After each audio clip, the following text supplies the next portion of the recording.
Thank you for joining Rapattoni Magic's webinar series. Today's presentation is going to be CDB maintenance, push or pull.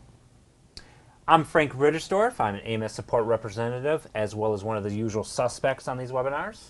Today, Mark Werber, we're missing because he's out training a wonderful customer of ours out in the field. And we also have Diane Clem. Hi, everyone. As usual, we want to introduce to you Sabrina Steffen, our marketing coordinator, does a lot of the marketing correspondence for these webinars, as well as Mark Boatman, who handles the audio on the recording, so you can listen to these and watch these over and over again on the websites. Of course, you recognize Mark Werber, Diane, and myself.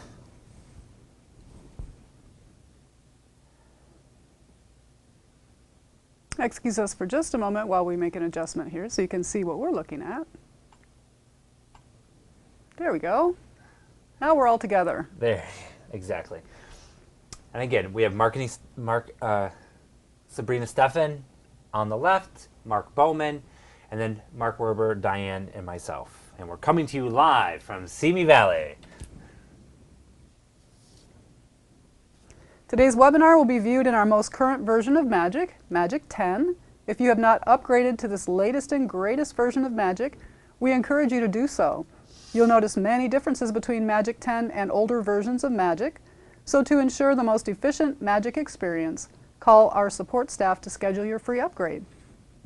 Now let's talk about the agenda of the CDB maintenance. First, we're going to cover why we're doing this CDB and what is CDB. We're going to talk about the different setup options you have as a customer or association. Then we're going to get into the meat and potatoes of CDB with the CDB member or office query form. We'll talk about the layout and how to navigate to edit. CDB, why and what? CDB, or Central Database Communication to Nerds, is an updated method of communicating your membership changes to nerds. NAR has changed the way they accept membership information, and that's effective June 30th of this year. As of the 30th, the old servers, the old way of transmitting, will no longer work. You'll have to send your membership changes the new way via CDB. Not only does the membership information get transferred to a new server, it also is sent in a different way. Magic is now using web services rather than sending information to an FTP site. So it's really important that you remember, since the old servers are shut down, if you don't elect to upgrade to include CDB communication in Magic, you'll have to make any membership changes first in Magic and then again at realtor.org. We want to help you avoid that duplicate entry. Now let's talk about the different setup options. Well, the first options you have is either going real time versus a scheduled push. Now, real time is where a staff member can go into a member and office CDB query form or office information form, and they will look at it, and CDB will look at the information in your database, look at the information at NAR, and compare the two. And then if there's any difference, we'll ask you, do you want to update, either way, update the information. Now, this can take about 20 to 30 seconds, can delay a staff member's time throughout the day, but it's still real time. That's why we created a scheduled push. Now, typically we set up every 10 minutes, but you can set that up however you like as an association basis. But what happens is that it allows the staff member to get in and out of the member information form and the office information form. But yet, every 10 minutes or whatever time you'd like to choose, it actually will open up the CDB and push up the changes, so that we can get in and out, and it's still coming in the correct format or the correct process that NAR expects. But if you do decide to do the scheduled push, you still have an option just to push up ads on a real-time basis. So as you're going through adding a new member, before you get to the invoice section of it, once you're done, save it, and it will push it up right to nerds right from there. Then when you process your payments, you're actually processing the payment under the new nerds number, which can be very, very helpful on the accounting side. Different other option we have is pushing and pulling data. So you're pushing your changes up to nerds or pulling the changes from nerds into your database versus just pushing data to nerds. So you're not accepting anything that changes that nerds might have into your database. Some associations said, you know what, I'm the POE, I want to have that true database. I want to have control of what's getting pushed into my database. I don't want nerds to force the information down to me. So you have an option. The two-way can be more convenient, where especially if you have a lot of members going up, making a lot of changes up in nerds, so it just automatically comes into your database, nice and easy. Or you can have more control and just do the one way. Now mind you, we have another option. So even if you are just pushing data up into nerds and not allowing nerds to push their changes into your database, you can actually do a staff-initiated pull on a single record. You can look at a member record, you can look at what's up at nerds and say, you know what, that looks more right than what I have. I can pull information and it will bring in the fields such as address, email address, and so on. And important to note that state associations will be using the two-way communication more often, whereas the local POEs will usually opt for the one-way. Yes, correct. Now let's look at the CDB member and office query form. We're going to take a look at the layout and navigation and so forth, and just for the sake of simplification, we are going to look at the CDB member query form. That's the one we most often go to. So Frank's going to take us to magic. Well, how we will find the CDB member query form. Now, for anybody who's had CDB before Magic 10, they did move CDB on us. So it's no longer under membership, it's now under managers, data exchange, CDB, member CDB query form. For all you keyboarders, there's Alt M, D, C, and M. The first thing you'll notice when you open up the member CDB query form is that it opens up in the errors only view. That means you're only looking at members who have the update required field set to Y for yes. If you want to view your entire membership, you click the All button and you'll look at all members who qualify to be transmitted via CDB. Now, something you can notice about Magic 10 in your grid above that has your membership in it is you can move your columns around. So if it's easier for you to move that update required column all the way to the left, you can do that. Now once you've found a member, you're located a member who is set to update required yes, there are two reasons that that may be the case. The first reason is that a change has been made to that member record and the member has not yet been sent to nerds. The other reason might be the record was pushed to nerds and came back with an error. You'll find error messages in the middle of the form under error from sync attempt, and it's in bright red, the description of the error. You'll also note that there are a couple of boxes underneath that can be helpful sometimes. The sync date and time will give you the last date and time that Magic tried to send that record to NAR, and you'll also see the number of attempts that were made. This is important because there's a maximum of 5 attempts allowed when sending member records through CDB. Once it reaches 5, you're going to have to clear that error and try again. So the timestamp there also is your last, the timestamp of the last attempt. Now from this form, we can make a lot of changes without having to go back and forth from the member query form to the CDB query form. It's designed so you can do everything right here, and Frank's going to talk to us about how we can make changes to the member record or even the association detail. Thanks, Diane. As Diane said, this is a great centralized form, especially if you're working through your errors. You can get in a number of different ways and make those changes and fixes and then try to push them up to CDB. One of the first ways I like to show you is that you can actually go right into the association, hit F5, and now you can make changes to like the build type, change type, member status, whatever you need to make changes in the association detail form. Very nice and easy. You don't have to get in modify mode to be able to get into the association and make those changes. Now let's talk about modify mode. You have the errors, you want to go ahead and fix those. Well, what are the different ways you can do that? Well, one, for our keyboarders out there, you can do Control M, and it will get you in modify mode for the member information form. You can actually use the member info form for all you mouse people that like to click on the buttons. You can click on and it takes you into the modifiable form as well. You can actually click on the member right at the top here and you're going to the same where you can make those changes. You also can actually, if you have an error that's pertaining to the office, You can actually click on the office query form that will give you a list of the office where the particular office is highlighted, as well as if you double click, just like you did for the member, you can double click on the office number and it will take you to the office information form and make those changes in your office. We have some familiar buttons here as well, and we can start with the Show Active button, which means that instead of looking at your entire membership, which qualifies for CDB transmittal, you're only going to look at your active members. So you can switch back and forth from Show All to Show Active, and you can also take a look at that member history as well from here. If you click on that History button, it's going to behave the same way it does in the member record. You can look at dues history, you can take a look at the change log, and you can look at the field change header or detail. These forms are so helpful. They will give you the old and new values. They will also tell you when the record was changed and by whom. And you'll notice if a change was made by CDB, the user shows up as NAR CDB. Transfer history, as always, will tell you any history of transfers from one office to another that member has made. So the buttons we just covered, they're all buttons that you're familiar with. These are all things that you probably have used in the member information or the member query form when you're trying to go through and make fixes on the errors when you receive that email. Now let's talk about the buttons that we have that are new, that you're probably not as familiar with. The first thing is Push to CDB.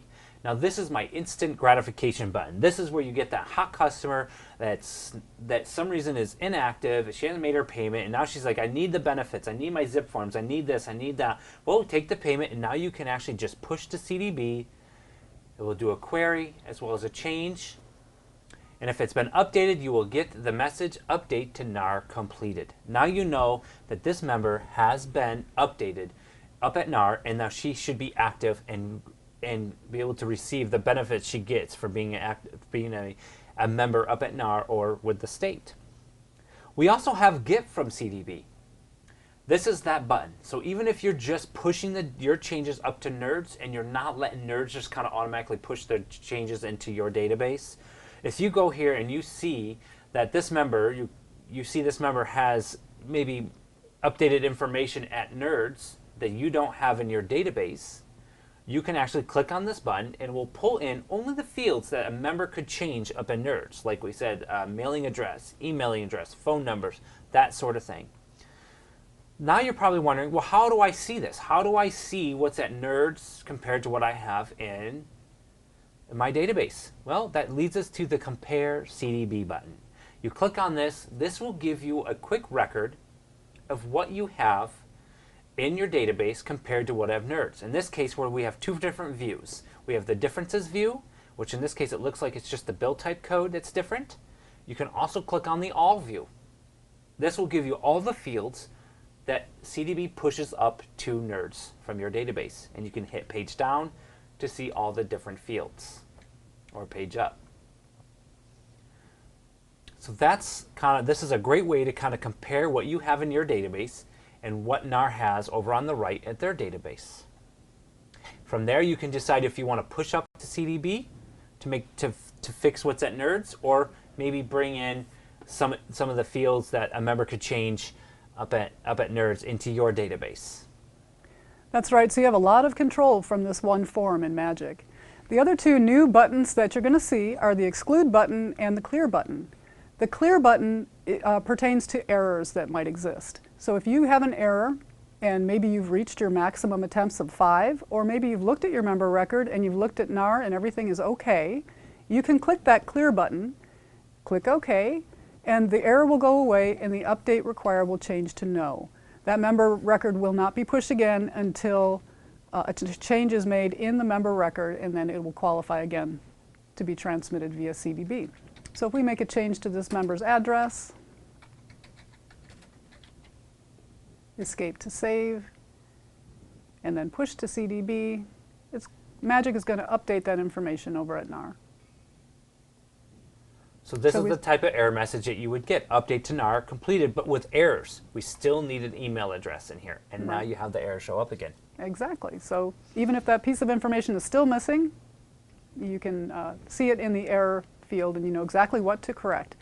The exclude button is going to pertain to the member rather than the error. If you have a member who meets the criteria to communicate to CDB, but this particular member you don't ever want to send information on or receive information on, you can click the exclude button, and that member will no longer have their records sent to or from NAR. And you'll notice the little box next to it is checked to exclude, and the exclude letters are now red. Now if down the road you want to include that member again, you can use your Control-R or range ability in Magic, and then click that button, use your Enter key, and you'll see all members who are marked to exclude. It will be a lot easier for you to locate the member who you've excluded and now want to include again. So if you click that button again, that member is now included in transmittals again.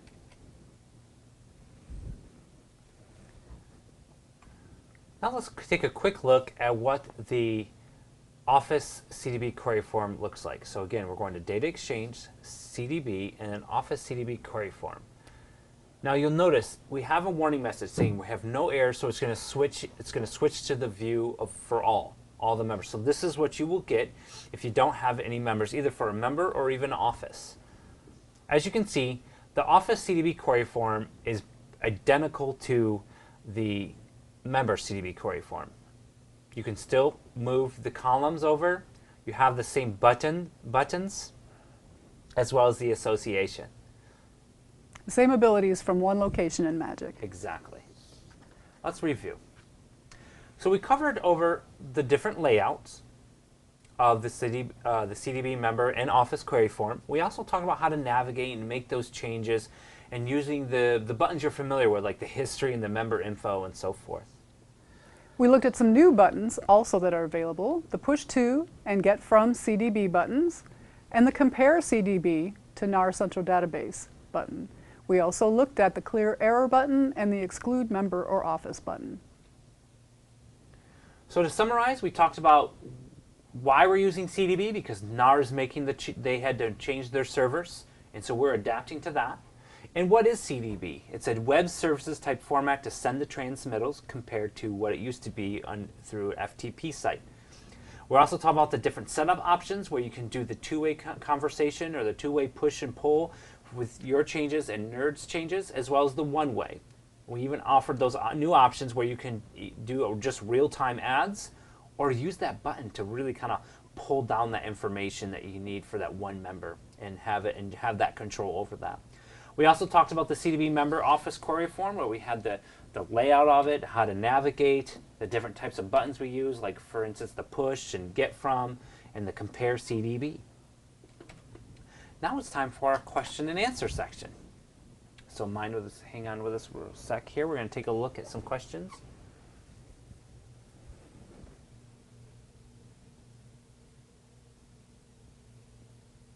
So I have a question here. How do you set up the preferences of how you want to do the one-way conversation or the two-way conversation when you're making your changes, so forth? Well, to change that setup, you just want to give Rapattoni a call or email us at Rapattoni or support@rapattoni.com, and one of our member services will be able to help you.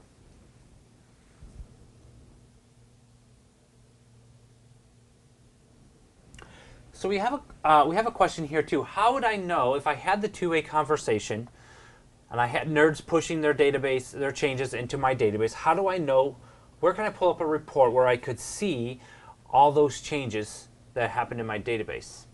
Well, you can actually let's go into Magic to show you where that is. You actually can go to Managers, Membership, Member Reports. Down at the bottom we have Member Change Report. You can go through the criteria. The process by is key here. That's going to show as scheduler. So whenever CDB is going through the scheduler and is pulling down the changes from NERDs into your database, it's going to show up as scheduler there, as well as on the change detail form, as it will show that as well as NAR CDB. Right, so from the member record, looking at that change history, you'll see the user that was either NAR CDB or scheduler, or you can run this report based on the user that is scheduler and get some of the information that way.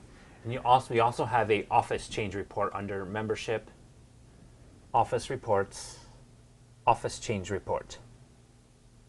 Okay, let's go back. Now there's also a question here about how does CDB work for financial transmittals? And the answer to that is that in Magic 10, the financial transmittals and the education transmittals, they're not automatic at this point. However, when you do send them manually through data exchange, they do go to the correct places. It has been set to communicate with NAR the way that it needs to for them to receive the information. It's just not live or real time at this point.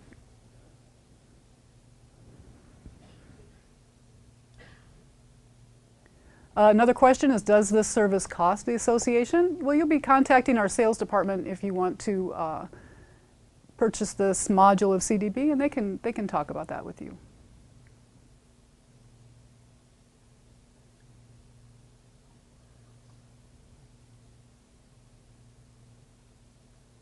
We have a couple of questions here regarding when should an association exclude, how many times should they try to push the error button before they should try to clear it, and so forth. And again, it's really all based on your association and what error message it is and what the scenario is in that particular member's or office's case. So from there, if you want to talk about a specific instance, you can give our support a call, and we'll be able to kind of work with you through on an individual basis. But it really is just, it really comes down to how your process is, how you want to handle your membership.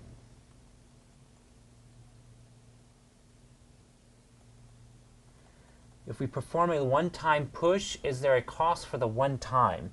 If you have CDB, basically you have CDB. So even if you're using the one-time push up through that button, there's not an additional cost.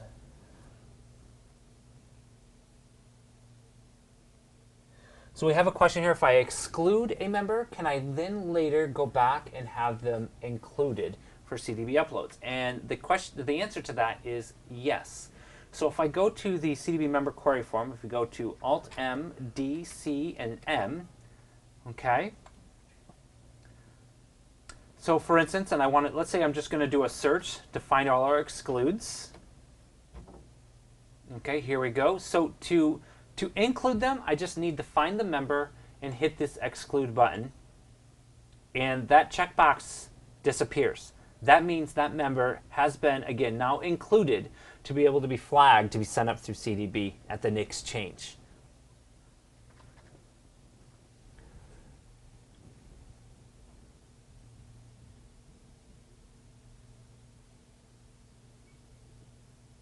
We have a question here. How do I know that members have made changes to their NERDS record if we only have a one-way updating? Well, how I understand it is that if a member makes a change up at NERDS, that the association still will receive an email informing him of that change. So you can get that change and then actually go in and make the change in your database.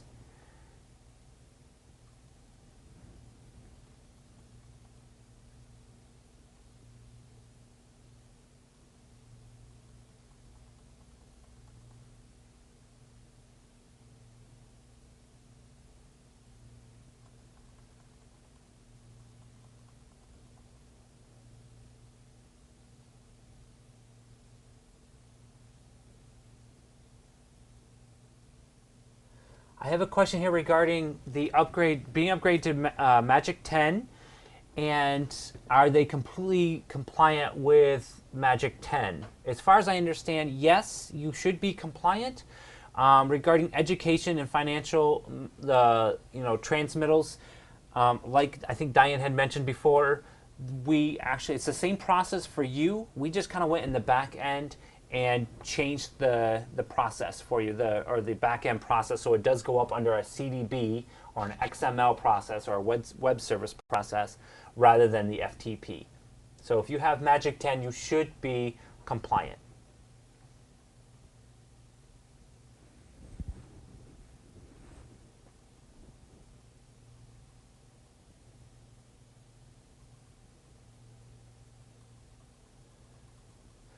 I have a question here. Is the old scheduler equipment no longer needed? Well, I'm not sure about what you mean by equipment, but the scheduler is needed actually. If you're going to use the scheduled push, you will need to use the scheduler. But I guess if you're going to just do the real time, then you don't really need the scheduler. So you don't have to have that activated. But again, with the scheduled push, you do need to use the scheduler to do those pushes for you. And we really do have to have the scheduler activated with CDB, because even if you're not sending it in increments, the information coming from NAR, even if you don't take it into Magic, it needs to be continuously emptied or else the queue gets too full. Oh, that's right. So you have to have Diane. that job activated on the scheduler, so it should be running for you.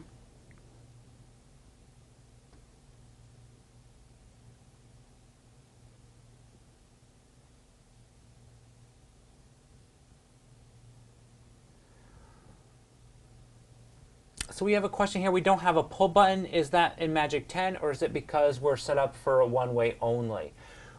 So it could be a couple things. Actually, it could be both. You might not be upgraded to Magic 10 as of yet, because that feature did come in with Magic 10. But also, if you don't have the setup for that the Get from CDB button to be enabled, then yeah, you will not see that as well. So again, if you want that, give us a call. And give our support a call. We can help you set that up. And I have another question here. Is NAR planning to take away the emails on member changes after June 30th? As how I understand it, for the errors email, they are going to remove that. You will not receive that. That's why when I have done my training for the setup for a lot of associations, I've advised, if you're not used to proactively going and checking your membership, maybe set something up in your Outlook as a calendar just to remind you once a day to kind of take a look at it, just so you keep up with the errors. And again, it all matters how big your association is, how often changes are happening in your association, to how often you should be checking that. So rather than getting the emails, you're going to be managing those errors through that member or office query form, the CDB member or office query form. And I think the keyword is proactively. Yes, proactively. That's right. Okay, so it looks like that's it for the questions. And again, if you have any more questions, please feel free to give us or email us at webinars@rapattoni.com, or any suggestions, as well as you can call us at our support line, AMS support line. And now it's time for Rapattoni Wrap Up. To view past and future webinars and to register for upcoming webinars, visit our website at www.rapattoni.com. Click on Support, Magic, Webinars and Training Videos, and you will see a list of available webinars coming and past. And also you can go to Support, Magic, and Magic Resource articles to view pertinent support articles relative to whatever questions you may have. Our next webinar will be held on July 25th. We're going to start and kind of break down the events. We're going to break this into two parts. So it's going to be events part 1, or party planning for your association, going with our dual titles there. This presentation will show the steps to take in creating events in your Magic database and explore all the different opportunities for your customization and different options you have. Maybe you can offer them on IMS and in-house. So, okay, we want to thank you for joining this month's webinar. We look forward to hearing from you in the past month, as well as seeing you join us next month. Thank you very much. Thank you, everybody.